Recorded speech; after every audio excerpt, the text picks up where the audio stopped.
राजस्थान के भरतपुर के जुनैद और नासिर की गलती बस इतनी थी कि इन्होंने किसी की बुलेरो गाड़ी उधार लेकर कहीं जाने का विचार कर लिया। लेकिन ये खबर अब मानो सुर्खियों में छाई हुई है, लेकिन इनके जाने आने की नहीं, दरअसल इनके मौत की खबर।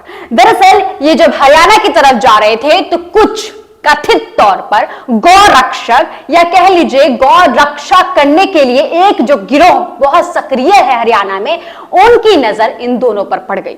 बस नजर पड़नी ही थी कि इनको शक हो गया कि कहीं नासिर और जुनैद गौ तस्करी तो नहीं कर रहे हैं। बस इस शक के बिना पर इन्होंने नासिर और जुनैद की दे दनादन खूब धुनाई करी, खूब पिटाई करी। इसके बाद ये हरियाणा पुलिस थाने गए और साथ ही जुनैद और नासिर को पुलिस के हवाले करने की कोशिश की।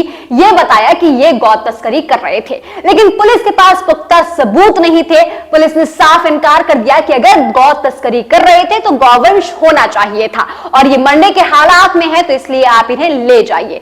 यहां पर हरियाणा पुलिस ने एक छोटी गलती की, लेकिन इस गलती के वजह से जुनैद और नासिर ने अपनी जान गंवा दी, जिसके बाद से जो गौ रक्षक गिरोह था उन्हें डर हो गया कि आखिर वो कैसे बचेंगे।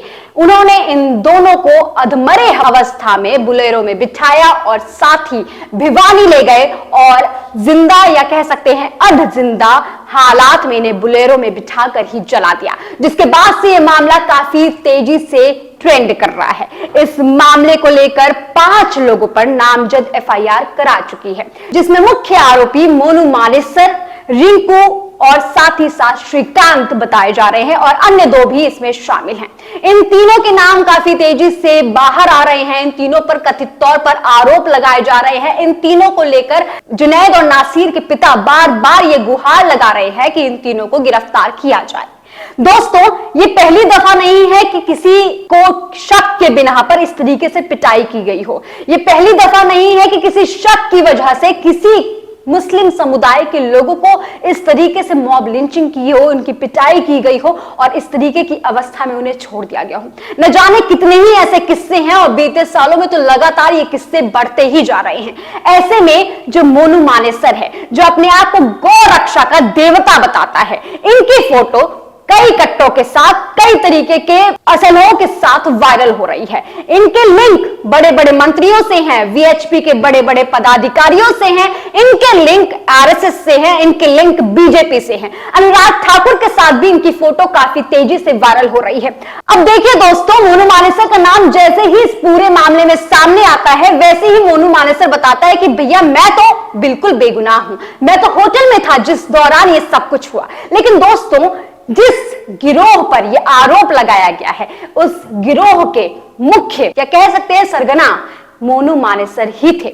और साथ ही साथ दोस्तों, अब तो रिंकू, जो एक और नामजद एफआईआर जिस पे लिखाया गया था, जो आरोपी है कथित तौर पर, वो तो पकड़ा भी गया है। उसने तो कबूल भी कर लिया है कि हम थाने भी गए थे, हमने जुनैद और नासिर को हरियाणा पुलिस के हवाले करने की कोशिश भी की थी।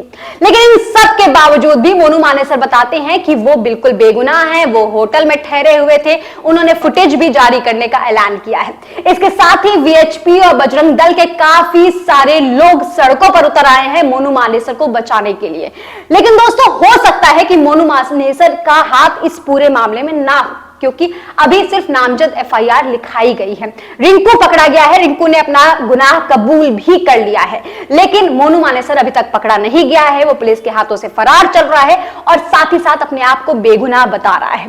लेकिन इस पूरे गिरोह पर ऐसे कई मामले हैं, ऐसे 50 से भी अधिक मामले हैं जब इन्होंने शक के बिना पर किसी को पीटा हो या उनकी पिटाई कर दी हो। ऐसे में किसका हाथ इनको मिला हुआ है? जो भी लाइसेंस, जो भी हथियार इनके पास हैं, जो भी असलहा इनके पास है, क्या वो सभी लाइसेंसधारी हैं? ये भी एक बड़ा सवाल उठता है। क्या सिर्फ बड़े बड़े मंत्रियों के साथ फोटो खिंचा लेने से इन्हें इस बात का लाइसेंस मिल जाता है कि ये किसी को भी सरेआम पिटाई कर दे, उसे इस तरीके से जिंदा या अधमरा हालात में जला दे? नहीं, जवाब है नहीं। लेकिन दोस्तों, फिर भी इस तरीके की वाकया को बार बार अंजाम दिया जा रहा है।